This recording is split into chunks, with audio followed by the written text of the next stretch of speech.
Captain 2ஆம் ஆண்டு குரு பூஜை வந்திருக்கு. கேப்டனுடைய நிகழ்வுகள் பற்றி சொல்லுங்க.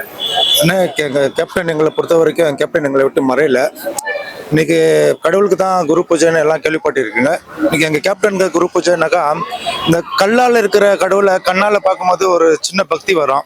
ஆனால் எங்கள் கேப்டனை நினைச்சாலே எங்களுக்கு பக்தி வரும். அந்த அளவுக்கு அவர் தெய்வமாக வாழ்ந்து சென்றிருக்கிறாரு. அவரை பற்றி சொல்றதுக்கு வார்த்தைகள் இல்லை, இருந்தாலும் தேடிக்கிட்டு இருக்கோம். அந்த அளவுக்கு ஒரு புனிதமான மனிதர் தான் கேப்டனு. கேப்டனுக்கு நிகராய் நீ ஒருத்தனையும் சொல்ல முடியாது, சொல்றதுக்கு அளவுக்கு எவனுக்கும் இங்கே தகுதியும் கிடையாது. அதனால எங்கள் கேப்டனுக்கு குரு பூஜை நடத்துகிறாங்கன்னா அது தெய்வத்துக்கு நடத்துகிற குரு பூஜைக்கும் மேலானது. நீங்கள் பார்த்துருப்பீங்க, எல்லாரும் கோயிலுக்கு போவாங்க, கடவுளை கும்பிடுவாங்க, வணங்குவாங்க.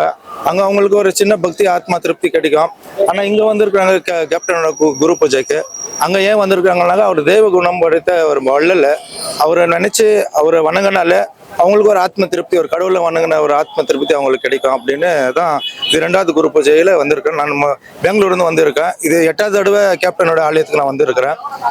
என் உயிர் மூச்சு இருக்கிற வரைக்கும் நான் வணங்குற ஒரே தெய்வம் கேப்டன் மட்டும்தான். இந்த கோயம்பேடு தான் என் கோயில், கேப்டன் தான் எனக்கு தெய்வம்.